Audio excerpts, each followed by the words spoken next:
In 1948, Harlem Salbanano walked into Bumpy Johnson's restaurant with 6 armed men and crossed an unforgivable line. A racial slur was spoken out loud, freezing 40 people in total silence. Everyone expected chaos. Instead, power shifted without a single move being made. What did Bumpy Johnson say that made the Mafia back away forever? To understand how it all led here, the story goes back to where it truly began. September 1948. Harlem woke up the way it always did. Slow, deliberate, like a giant stretching after a long sleep. The first light crept over the rooftops of 135th Street, turning the brick buildings from black to deep red. Somewhere in the distance, the bells of the Abyssinian Baptist Church rang out 6 clear notes that echoed through the empty streets. The sound drifted past the closed storefronts, the fire escapes cluttered with laundry lines, the corners where numbers runners would soon take their positions. On the second floor of Wells' restaurant, Bumpy Johnson stood on the narrow balcony, his hands resting on the iron railing. He wore a white undershirt and dark trousers. No shoes. The morning air was cool against his skin. Below him, his kingdom stirred to life. A street sweeper pushed his cart down Lenox Avenue. A milk truck rattled past. An old woman in a headscarf unlocked the door to her corner store. Bumpy watched it all with the quiet attention of a man who understood that power wasn't loud. It was this, knowing every block, every face, every heartbeat of the neighborhood that had raised him and that he now protected. He remembered being 10 years old, standing on this same street corner. 3 white boys from the Irish gang had cornered him, demanded his shoes. When he said no, they beat him bloody, left him in the gutter with a broken rib and a lesson he never forgot. The world didn't give you respect. You took it. Or you died trying. 30 years later, those same streets belonged to him, not because he'd taken them by force, but because he'd earned them. One person at a time. One act of protection at a time. The scared boy had become the man nobody dared to touch. That transformation didn't happen overnight. It happened in moments like these quiet mornings, when Harlem was still his alone. By 7 o'clock, the restaurant below had come alive, and with it Bumpy's daily ritual began. He descended the narrow staircase, each step creaking under his weight. The smell hit him first. Coffee brewing, bacon sizzling on the griddle. The kitchen staff had arrived at 5:30 the way they did every morning. They knew Bumpy would be down by 7. They knew what he liked. 2 eggs over easy. Toast, no butter. Black coffee, 3 cups. But breakfast would have to wait, because mornings at Wells weren't about eating. They were about listening.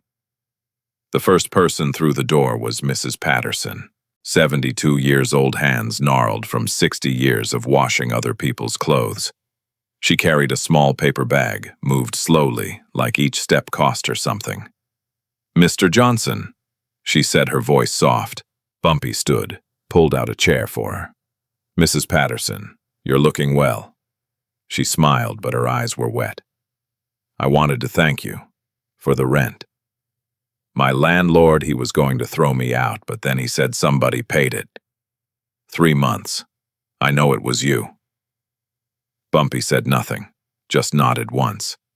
Mrs. Patterson placed the paper bag on the table. Inside were 3 sweet potato biscuits, still warm. "It's not much," she said. "But it's what I got." After she left, a young man named Marcus arrived. 22 years old. Lean and nervous, he'd been arrested 6 months ago for a robbery he didn't commit. Wrong place, wrong time, wrong color. Bumpy had made 3 phone calls, got a lawyer, got the charges dropped. Now Marcus stood in front of him, hat in his hands. "I want to work for you, Mr. Johnson, whatever you need. I owe you my life." Bumpy studied him. "You don't owe me anything. But if you want to work, be here Monday morning, 6 a.m. sharp. We'll find something." The third visitor was Reverend Powell from the church 2 blocks over. He sat down heavily, wiped his forehead with a handkerchief. "Bumpy, I need your help." We're trying to raise money for the orphanage. Winter's coming. Those kids need coats, shoes. I'm short $200. Bumpy reached into his vest pocket, pulled out a roll of bills, counted out 300. For the coats, and for whatever else they need. After the Reverend left, Bumpy sat alone for a moment. He pulled a black leather notebook from his jacket, opened it carefully. Inside were names, hundreds of them, each one written in his precise handwriting. Next to each name, a few words. Mrs. Patterson, rent 3 months. Marcus, legal fees, robbery charge. Reverend Powell, orphanage fund, $300. This wasn't a ledger of debts. It was a map of lives. People he'd helped. People who would remember. Because Bumpy Johnson understood something most men never learned. Real power wasn't making people fear you. Real power was making them unable to imagine their world without you. He closed the notebook, looked up as Mamie entered from the kitchen. She moved like water, graceful, deliberate, every step purposeful. She wore a deep blue dress, her hair pinned up perfectly. But it wasn't her beauty that made men look away when she passed. It was her eyes. They saw everything, judged everything, and they missed nothing. Mamie Johnson wasn't just Bumpy's wife. She was his conscience, his strategist, his queen. She set a cup of coffee in front of him, sat down across the table. For a moment, neither spoke. They didn't need to. 8 years of marriage had taught them the language of silence. "You're thinking too much again," Mamie said finally. Bumpy smiled. "Always.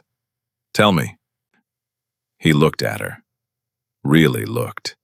And he remembered the first time he'd seen her. 1940. A Friday night at the Savoy Ballroom. She'd been dancing with some musician, laughing, her whole face lit up. Bumpy had asked for one dance, just one.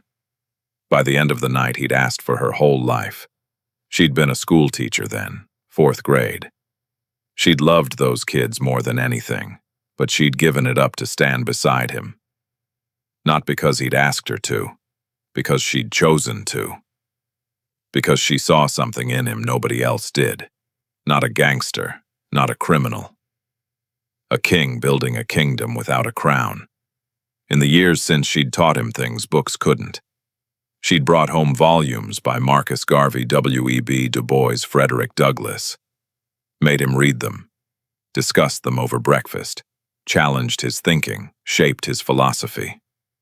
The numbers racket put money in his pocket, but Mamie put purpose in his soul. "The Italians won't stay quiet forever," she said, now her voice low. "They want Harlem. They've always wanted it. And patience isn't their virtue." Bumpy sipped his coffee. "I know. Do you—" Mamie leaned forward. "Because you're building something here that threatens them. Not just their money, their pride. A black man running an empire they think belongs to them. That's not business, baby. That's insult. Then let them be insulted. Don't be stubborn, be smart." He reached across the table, took her hand. "I am being smart, by not backing down." But even as the words left his mouth, the scene was shifting across the city. 15 miles south, in a brick building on Mulberry Street, Little Italy, was waking up to a different kind of morning. In the back office of Bonanno Imports, Joe Bonanno sat behind a massive oak desk, his fingers drumming slowly on the polished wood. Across from him stood his nephew Sal. Sal Bonanno didn't look like a butcher, he looked like a banker. Gray suit perfectly tailored, hair slicked back with pomade, manicured nails. But the nickname stuck because of what he'd done to a man in Brooklyn 3 years ago. A card cheat who'd thought he could steal from a Bonanno game. They'd found pieces of him in 4 different trash cans across the borough. "You wanted to see me?" Uncle Joe looked up slowly. His eyes were tired. He was 63 years old, and every year showed. "Sit down, Salvatore." Sal sat, crossed his legs, waited. "Harlem," Joe said simply. "What about it?" "It's a problem. Our problem. And it's time we solved it. Sal's face remained neutral, but inside, something sparked. Anticipation. Hunger. He'd been waiting for this conversation for 2 years. Bumpy Johnson, Joe continued. He controls the numbers, makes more money in a month than most of our operations make in a year, and he does it on our doorstep. So let me handle it. Joe shook his head slowly. Don't underestimate him, Salvatore. Bumpy Johnson isn't some street punk. He's smart, disciplined, dangerous. Sal smiled, not warmly. Uncle, with respect, he's a lucky black man who got too big for his shoes. I'll remind him where he belongs. And if he doesn't want reminding, then I'll teach him a lesson he won't forget. Joe studied his nephew for a long moment. He saw the ambition there, the hunger, but also the arrogance. Sal had killed 17 men, but he'd never faced someone like Bumpy Johnson. He'd never tried to take something from a man who had an entire neighborhood willing to die for him. Be careful, Joe said finally. Pride makes men stupid. Pride makes men powerful, Uncle, and it's time we show Harlem who really runs New York. After Sal left, Joe sat alone in his office staring at nothing. He had a bad feeling about this. A feeling that said this wouldn't end clean, but the families had made their decision. Harlem was too profitable to ignore, and Sal was too ambitious to leash. The pieces were moving into position.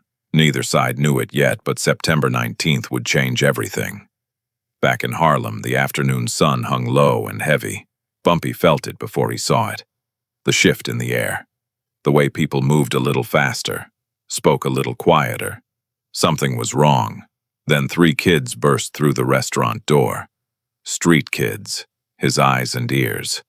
The oldest was maybe 13, breathing hard, eyes wide. Mr. Bumpy cars coming, big ones from Brooklyn, crossed the bridge 10 minutes ago, heading this way. Bumpy stood slowly, walked to the window, looked out at the street still bright with late-day sun. He felt Mamie beside him. It's today, she said quietly. Yeah, it's today.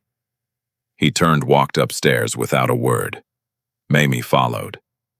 In their bedroom, he opened the closet, pulled out his black suit, the one she'd given him on their wedding day.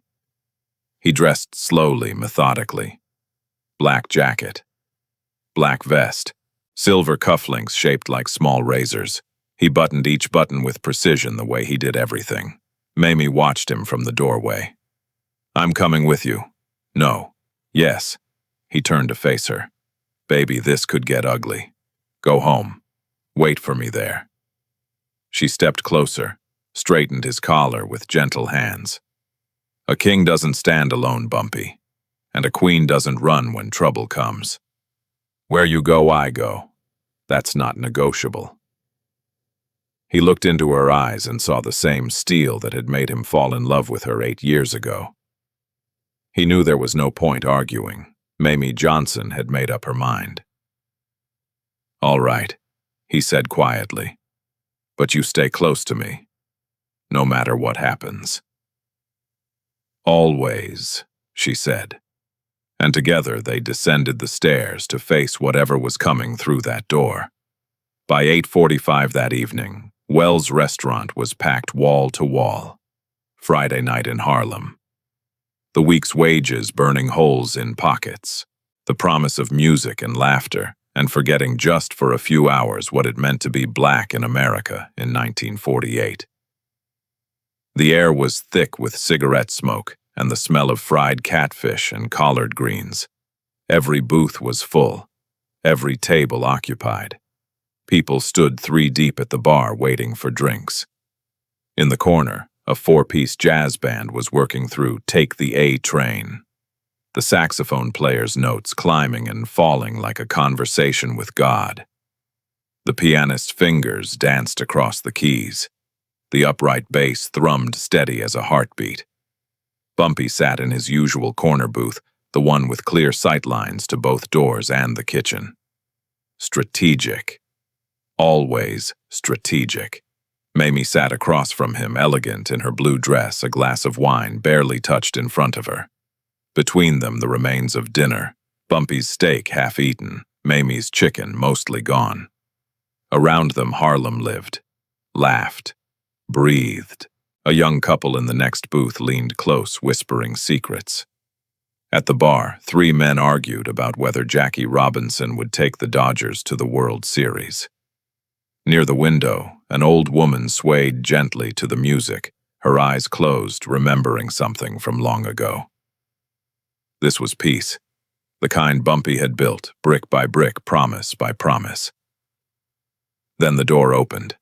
Not a gentle opening, a violent one. The kind that said someone wanted attention, wanted fear. The door slammed against the wall with a sound like a gunshot. The music stopped, not gradually, instantly. The saxophone player's note died mid-breath. The pianist's hands froze above the keys. The bass player looked up, his bow suspended in air. Conversation ceased. 40 people turned toward the door as one like a congregation, hearing the devil's name spoken in church. Sal Bonanno stood in the doorway. He didn't look like the monsters in fairy tales. He looked like money. Gray suit perfectly cut, white shirt no tie, black shoes polished to mirrors.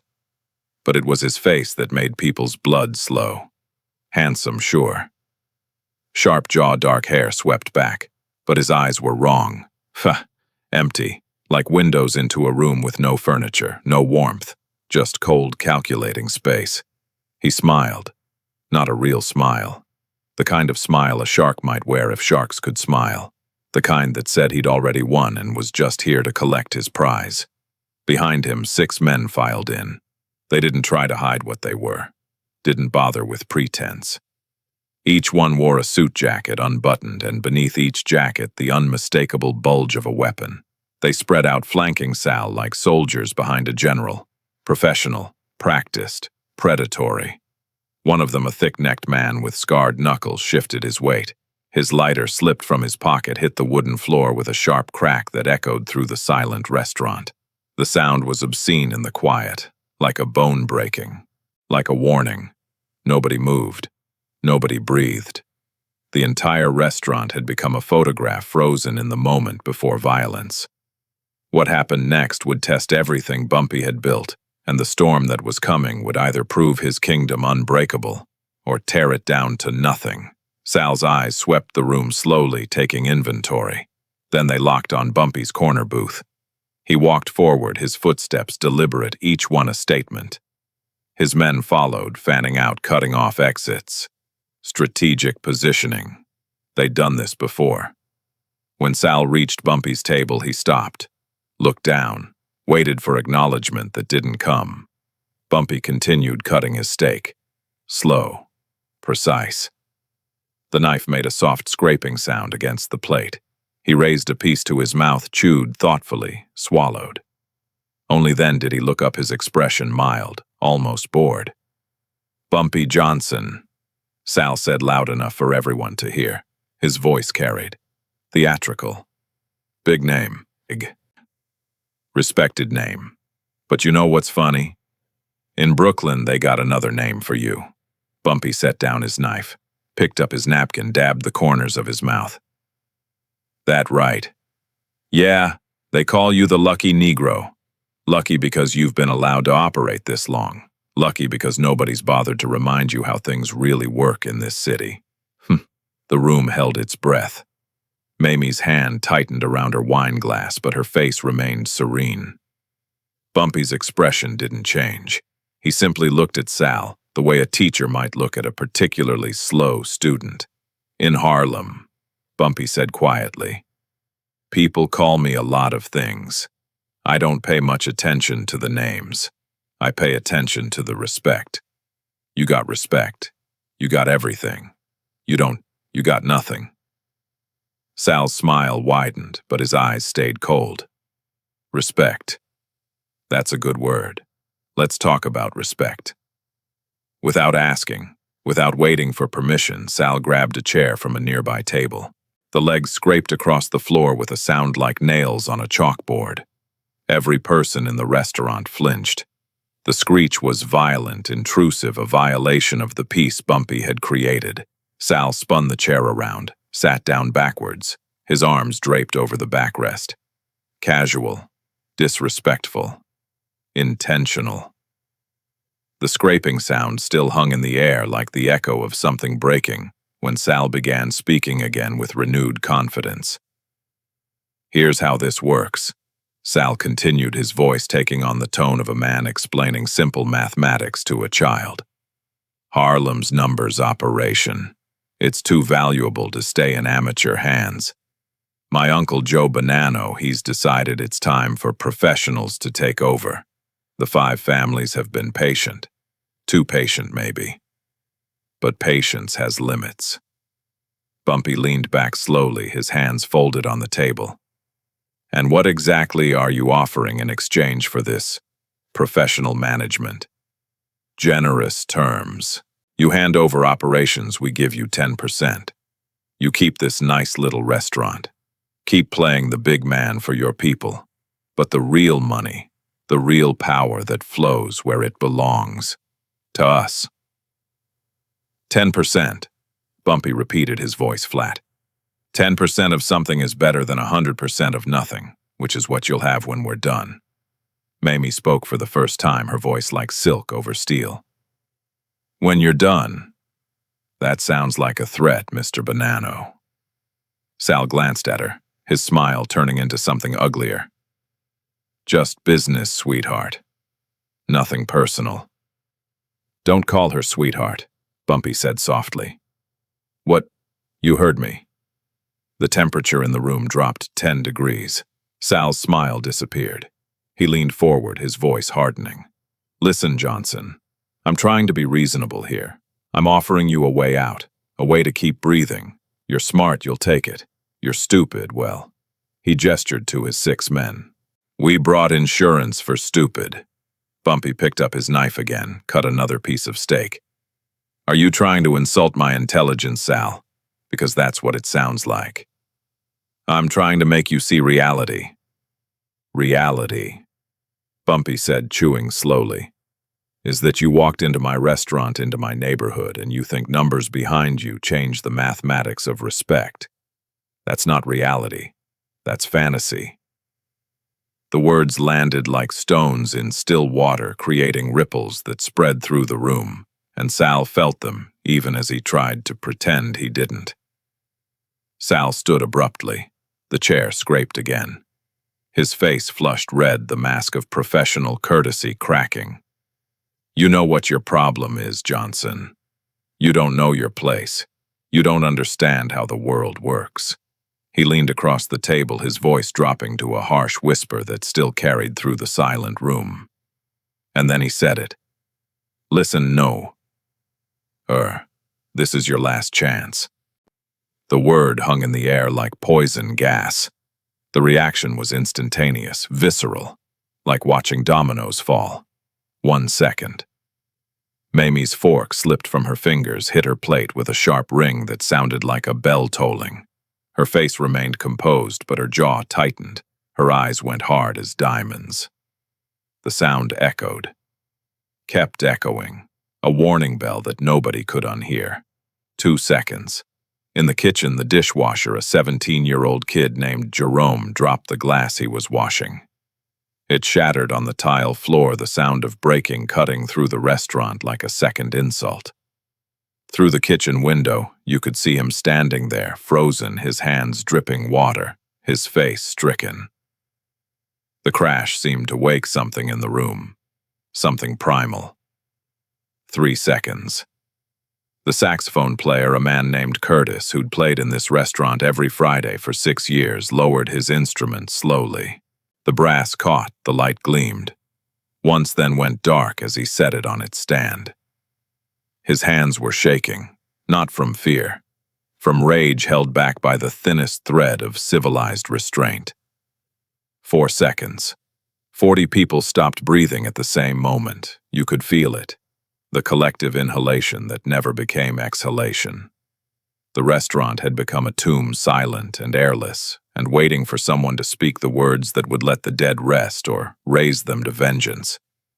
The air itself felt heavy. Dangerous. 5 seconds. Bumpy set down his knife, not quickly, not slowly, with the same precision he'd used to cut his steak. He picked up his napkin, the white linen stark against his dark hands. He wiped his mouth carefully, folded the napkin into a perfect triangle, placed it on the table next to his plate. His movements were meditative, almost religious. The calm before something terrible. He still didn't look at Sal.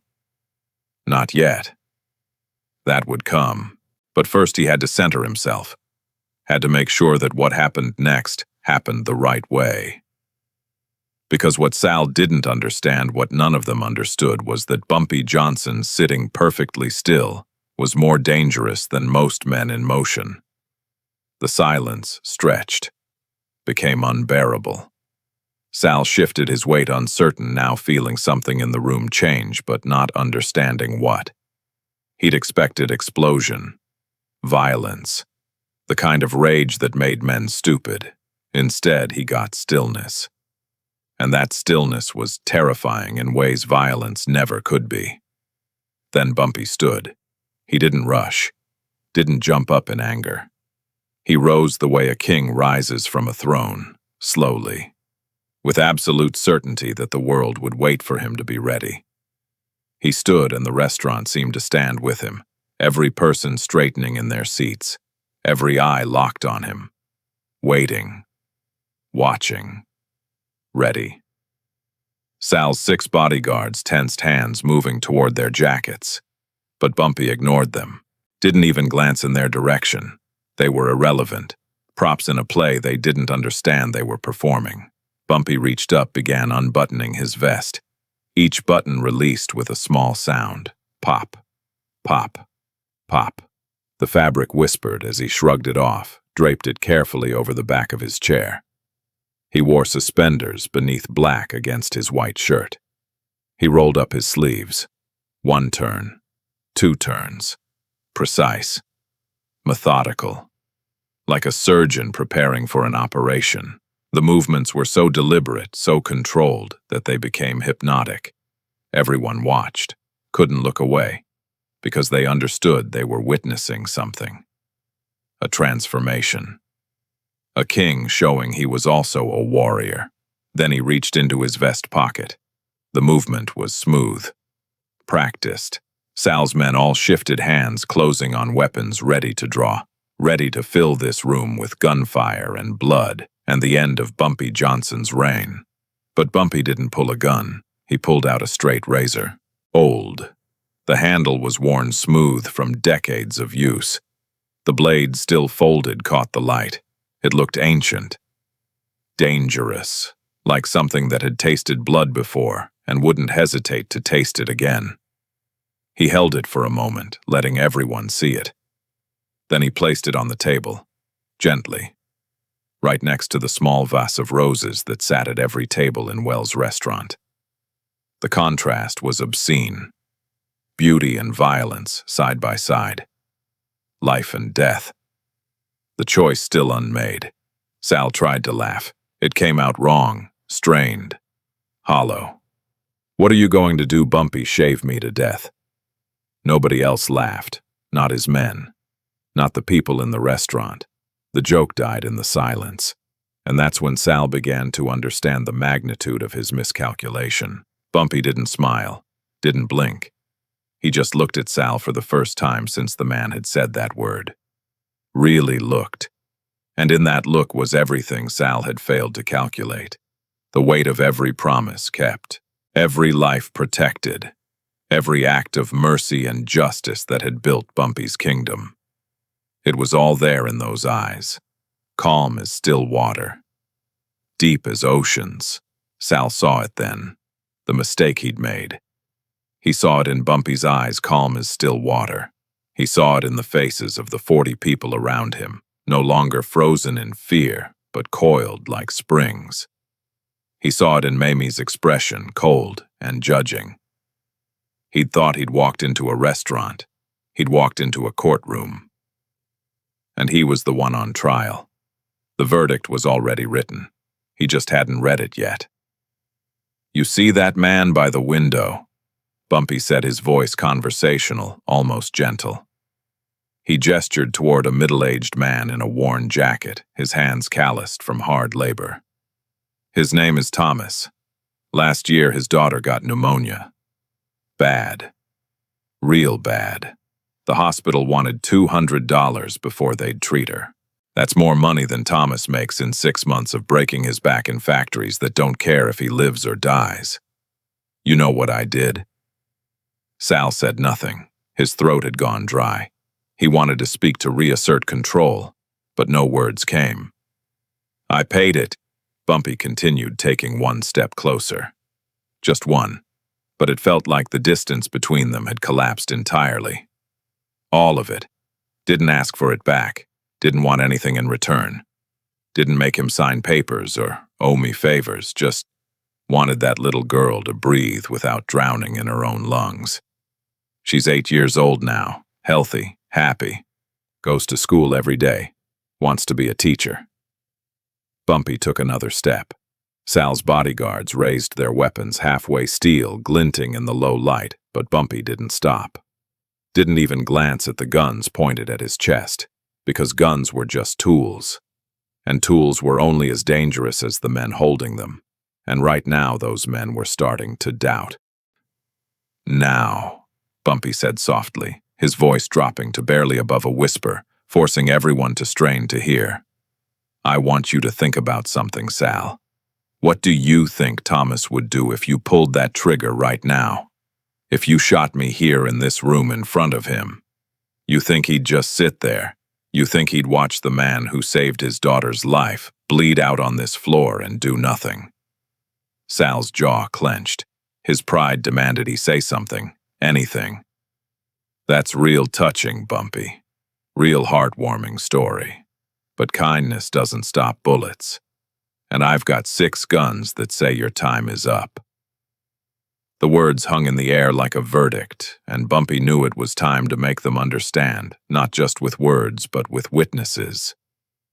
He turned away from Sal, began walking slowly through the restaurant. His footsteps were measured, deliberate, each step a statement. He moved between the tables like a preacher moving through his congregation, and every eye followed him. Sal and his 6 gunmen stood frozen, unsure whether to follow, to shoot, to run. The uncertainty was killing them. Bumpy stopped at a table near the window. A woman sat there, maybe 50 years old, wearing a simple dress, her hands folded in her lap. She had kind eyes, but tired ones.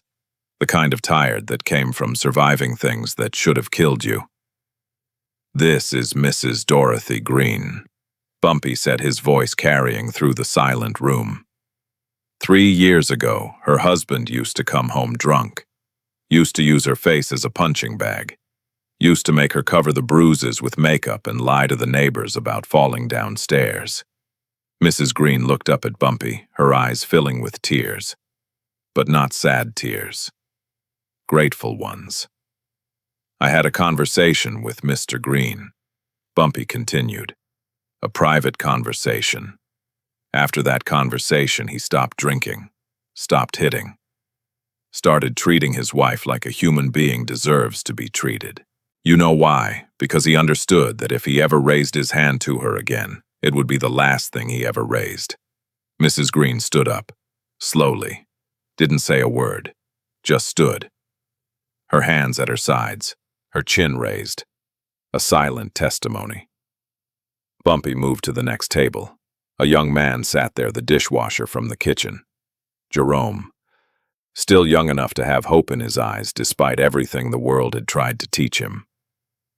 "This young man," Bumpy said, placing a hand on Jerome's shoulder, "was arrested 8 months ago. Cops said he robbed a liquor store on Amsterdam Avenue, said they had witnesses, said they had evidence. Only problem was Jerome was at his grandmother's house in the Bronx when it happened, had 6 people who could verify it, but the cops didn't care. To them, one black boy looks the same as another." Jerome's jaw tightened, the memory still fresh, still painful. "I made some calls," Bumpy continued. "Got him a real lawyer. Not a public defender who's handling 40 cases at once. A real lawyer. One who actually investigated. Found the actual robber. Got the charges dropped. Jerome here, he's got a clean record now. Got a future. Got a chance. Jerome stood. His hands were shaking, but not from fear. From emotion. From remembering what it felt like to be helpless, and what it felt like when someone powerful decided to help instead of hurt. The pattern continued. Bumpy moved through the restaurant like a priest giving communion, calling out names, telling stories. Each one a small miracle. Each one a debt, not of money, but of soul. Old Mr. Patterson in the corner there. I've been paying his rent for 3 years. He's 78 years old. Worked 40 years in the garment district. Got nothing to show for it but arthritis and a pension that barely covers food. Mr. Patterson stood, his body bent from decades of labor, but his eyes fierce and loyal. Miss Sarah by the bar. I helped her open her beauty shop on 132nd. Gave her the loan no bank would give a black woman trying to run her own business. Miss Sarah stood, her Sunday best dress catching the light, her face set with determination. Young Marcus at table 6. I kept him out of Rikers when he was framed for something he didn't do. Marcus stood tall and proud, his hands clenched into fists, not from anger at Bumpy, but from anger at what Sal represented. One by one, Bumpy called them out. One by one, they stood. No speeches, no declarations, just the simple act of standing, of being counted, of showing Sal Bonanno that he hadn't walked into a restaurant full of customers. He'd walked into a family, and families protected their own. By the time Bumpy had made his way through the room, all 40 people were on their feet. They formed a circle, closing in, slowly, not threatening, not violent, just present. Unmovable. Unshakable. A living wall of loyalty that no gun could penetrate because you can't shoot through conviction. Sal turned in place, seeing faces on every side. His 6 bodyguards pressed close together, their weapons raised but useless. Because what were they going to do? Shoot everyone, kill 40 witnesses. This wasn't a restaurant anymore. It was a courtroom. And the jury had already reached its verdict. Sal's face had gone pale. The confident smirk was gone. The cold calculation was replaced by something new. Fear. Real fear. The kind that came from realizing you'd walked into a trap you didn't even know existed. And the worst part, he'd walked into it willingly, arrogantly, believing his own mythology. Now the mythology was crumbling, and beneath it was just a man. Mortal. Vulnerable. Alone. Bumpy walked back to his table slowly, the crowd parting for him like water. He picked up the straight razor from where it lay next to the roses. The blade was still folded. Still dormant. He held it for a moment, feeling the weight of it. The history of it. This razor had been with him for 30 years, had opened the throats of men who'd thought they were untouchable, had taught lessons written in blood. He opened it now, slowly. The blade emerged with a soft click that echoed through the silent room like a gunshot. The steel caught the light, reflected it back, a mirror of polished death. Sal could see himself in that blade, distorted, small, already dead. Bumpy looked at the blade, then at Sal. His voice when he spoke was barely above a whisper, but in the absolute silence, every word carried. Your uncle will bury you tomorrow. 6 words. That's all it took. 6 words that hit Sal like 6 bullets. What? Sal's voice cracked. The word came out strangled, desperate. Bumpy's expression didn't change. Still calm, still certain. You heard me. Your Uncle Joe, he'll bury you tomorrow, or the day after. Doesn't really matter when. The outcome's already written. You threatening me? Sal tried to inject strength into his voice, failed miserably. No, Bumpy said softly. I'm not threatening you. I'm explaining mathematics. You walked in here thinking you brought 6 guns, thinking that was power. but you're standing in the middle of 40 people who are ready to die for me. Not because I pay them, not because I threaten them, because they choose to. That's the equation you failed to calculate, Sal. 6 guns versus 40 hearts. It's not even close. He took a step closer, the razor still open in his hand. Sal's bodyguards tensed, but nobody fired. Because they understood now, too. If they pulled those triggers, they were dead men. All of them. The guns that had seemed so powerful 5 minutes ago now felt like toys. Useless. Irrelevant. Your arrogance killed you, Bumpy continued. Not me. Not my people. You. The moment you walked through that door, thinking you could take what's mine, you signed your own death warrant. And the thing is, Sal, I'm not even going to be the one who pulls the trigger. You'll do it yourself. Or your uncle will. Or one of your own men when they realize you led them into a suicide mission. Doesn't matter. The end's the same. Time stopped. Or maybe it just felt that way. The clock on the wall kept ticking, but nobody heard it. The world outside kept moving, but nobody noticed. In that moment, in that space, there was only Sal Bonanno realizing that everything he'd believed about power was wrong. A bead of sweat formed at his temple. Grew. Began to slide down his face. In the absolute silence of the room you could hear it, the tiny sound of salt water moving across skin. It reached his jaw. Hung there for a moment, trembling. Then fell. The drop hit the wooden floor with a sound like thunder. Sal's men looked at their boss, waiting for orders that didn't come. Their hands were still on their weapons' fingers on triggers, but Sal wasn't giving the command. Couldn't give the command. Because he'd finally done the math. 6 bullets might kill Bumpy, might even kill a few others. But 40 people would tear them apart before the echoes faded. They'd die here. All of them. Slowly. Painfully. And their bodies would never be found. That's when Bumpy gave him the mercy he didn't deserve. You got a choice, Sal, Bumpy said, closing the razor slowly, the blade folding back into its handle with a soft click of finality. You can apologize to my wife for using that word in her presence, that filthy, disrespectful word you thought you had the right to say. Then you can walk out of here and tell your uncle that Harlem is not for sale. Not today. Not tomorrow. Not ever. He paused, let the words sink in. Or, he didn't finish the sentence, didn't need to. The or hung in the air, heavy with implication, with promise, with certainty of violence so terrible that it was better left unsaid than described. Sal stood there suspended between 2 impossible choices. His pride screaming at him to fight, to shoot, to go down like a man. His survival instinct screaming louder, telling him that pride was just another word for stupid when you were outnumbered, 40-6.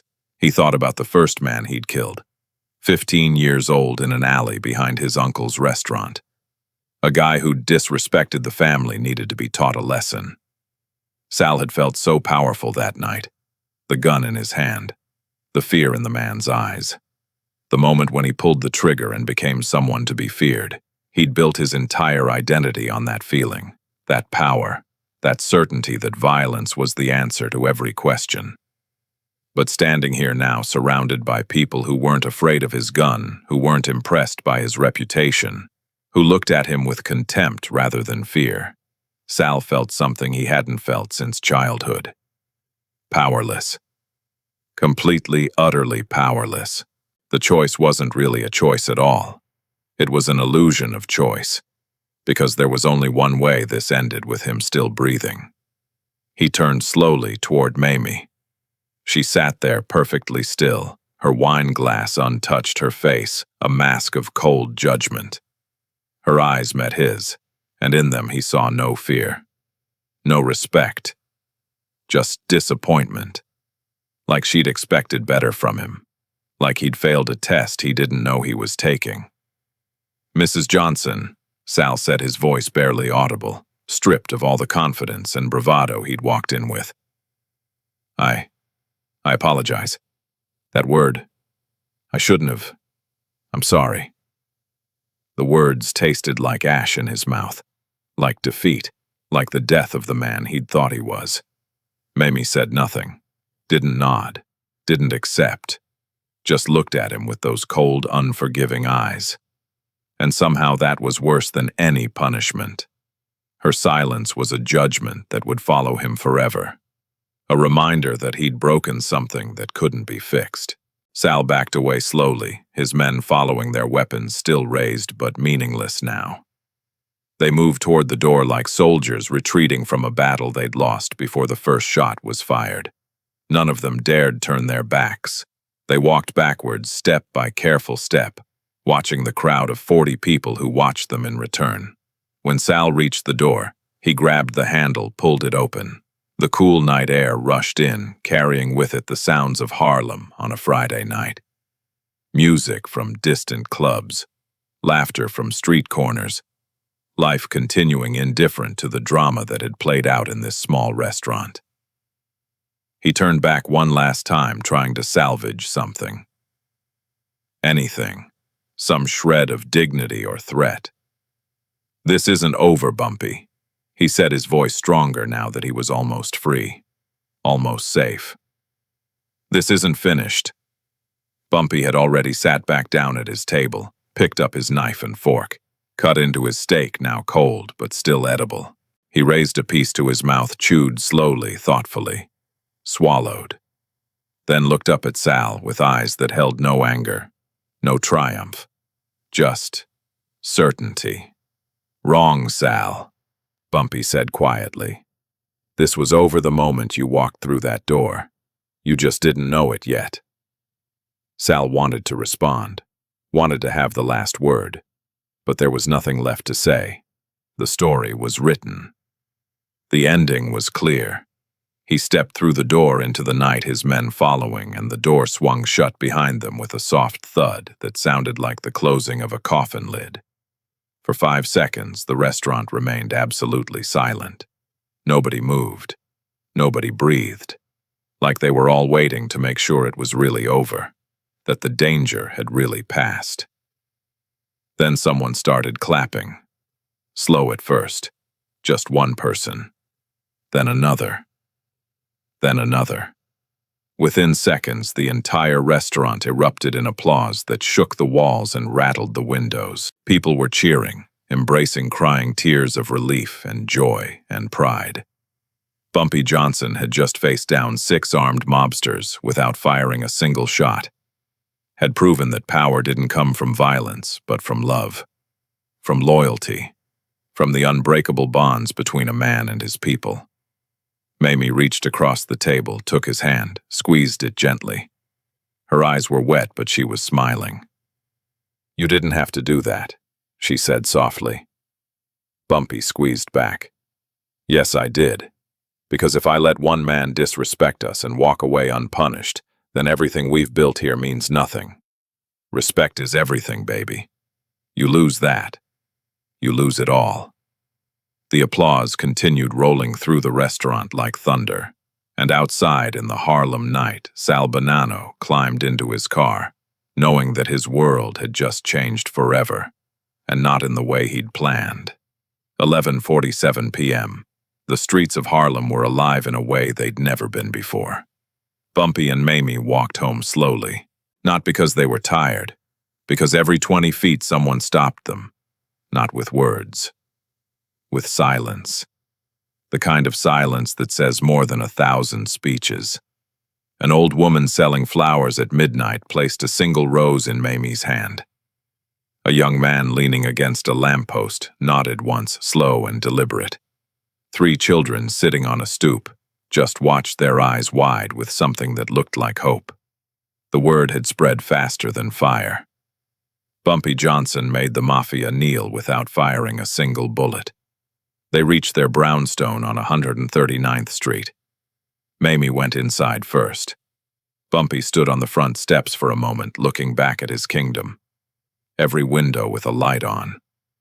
Every corner with someone standing watch. Not because he'd asked them to, because they wanted to. On the second-floor balcony, Mamie stood waiting in a simple white nightgown that caught the streetlight like snow. Bumpy found her there, staring out at Harlem like a queen surveying her realm. "I was scared tonight," Mamie said softly. "I was scared that today, I'd lose you." Bumpy stood beside her. "I was scared too." She turned to look at him.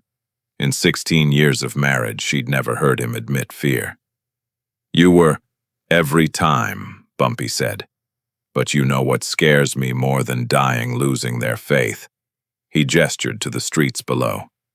"That old woman who gave you the rose, she believes the game is fair. She believes I won't cheat her. I die, I'm gone. But if I lose that, if people stop believing, I might as well be dead already." Mamie squeezed his hand. "You didn't have to risk it all tonight." "Yes, I did," Bumpy replied. "Respect is everything. You lose that, you lose everything."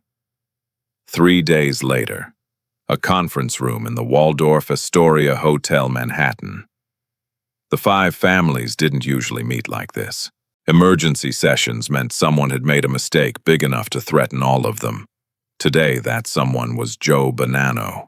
The room was thick with cigar smoke and thicker with tension. Frank Costello, the man they called the Prime Minister, sat across from Joe Bonanno, red-faced and furious.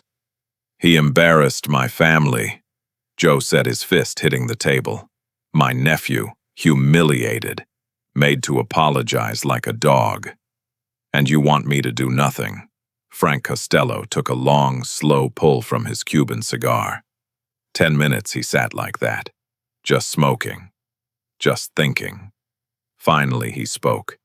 His voice was quiet, too quiet, the kind of quiet that makes men lean in to listen.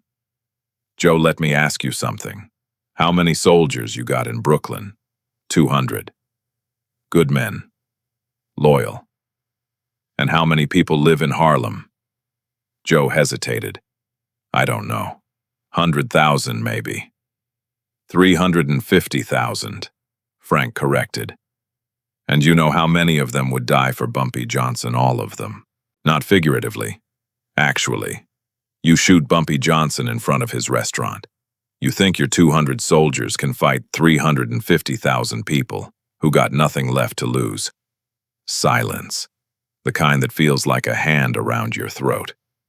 "Bumpy Johnson doesn't run Harlem because he's the toughest," Frank continued. "He runs it because Harlem wants him to. And you can't want Joe. You can't threaten it. You can't buy it." Vito Genovese cleared his throat. "This ain't Little Italy. We take Harlem by force, we start a war. We can't win. Not because we can't kill him, because we can't kill hope." Joe Bonanno looked around the table. 5 of the most powerful crime bosses in America, and not one of them would back his play. "We leave Harlem alone," Frank said. "We make deals, we negotiate, we show respect. Because the alternative is 350,000 people who got a reason to hate us, and that's bad for everybody's business." The vote was unanimous. The Italian Mafia would recognize Bumpy Johnson as an equal partner. The first black man in American organized crime history to sit at the table with the Italians, not under it. 4 years later, March 1952, Brooklyn, Sal Bonanno died of a heart attack, 37 years old. Too young for a heart attack, people said. Then again, stress kills. His younger brother Marco was there when Sal died. Hospital room in St. Vincent's, the smell of disinfectant and approaching death. Sal grabbed Marco's wrist, pulled him close. "Marco," Sal whispered. "That colored guy in Harlem. Bumpy. You know about him." Marco nodded. Everyone knew. "Don't ever underestimate a man the people love. You understand guns kill bodies, but they don't kill loyalty." Sal coughed blood on his lips. "I walked into that restaurant thinking I was the predator. I was the prey. Remember that." 2 hours later, Sal Bonanno was dead. Some people said it was natural causes. Others said Bumpy Johnson had a long memory and even longer reach. Nobody could prove anything. But in Harlem, they didn't need proof. They had justice. Bumpy Johnson ruled Harlem for 20 more years, from 1948 until his death in 1968. That razor he'd placed on the table the night Sal Bonanno learned fear. Bumpy never opened it again. He kept it in a glass case at Wells' restaurant mounted on red velvet, a brass plaque underneath. The strongest weapon is not made of steel. It is made of trust. In his later years, Bumpy started the Harlem Futures Fund, a scholarship program for kids who couldn't afford college. He didn't advertise it, just quietly paid tuition for 300 students over 15 years. Kids who became doctors, lawyers, teachers, engineers. One of them became a judge. First black woman on the New York State Supreme Court. At her swearing-in ceremony in 1979, 11 years after Bumpy's death, she said something that made everyone who knew him smile. "I learned from a man who never graduated high school that power isn't about what you take. It's about what you give." Today, when we talk about power, we think about money weapons titles. But Bumpy Johnson's story teaches us something different. 3 lessons that echo through time. Real power comes from people, not from guns. Sal Bonanno walked into that restaurant with 6 armed men and walked out defeated. Bumpy Johnson stood alone and won, because behind him stood 40 souls who'd choose death over betrayal. Respect isn't purchased, it's earned. Every dollar Bumpy spent on hospital bills, every rent payment he made for struggling families. Those were deposits in a bank that doesn't deal in currency. It deals in loyalty. The strength of unity always defeats the violence of isolation. 6 guns are powerful. 40 hearts are unstoppable. The year is 2024. A young black boy stands in front of a mural on 135th Street. Bumpy Johnson's face, 20 feet high, painted across the brick wall of what used to be Wells' restaurant. The boy's grandfather stands beside him, old now, but steady with wisdom. He was there that night in 1948, 12 years old, washing dishes in the kitchen when history happened. "Grandpa," the boy asks, "why do people still remember him?" The old man smiles. "Because he taught us something we needed to learn, that no matter who you are, no matter how little you got, if you live for other people will die for you. That's power, son. That's legacy. That's immortal." Huh. The boy looks up at Bumpy's painted face. "Like a king, better than a king," his grandfather says. Kings rule because of their blood. Bumpy ruled because of his heart. That's the echo of power. That's what Bumpy Johnson left behind.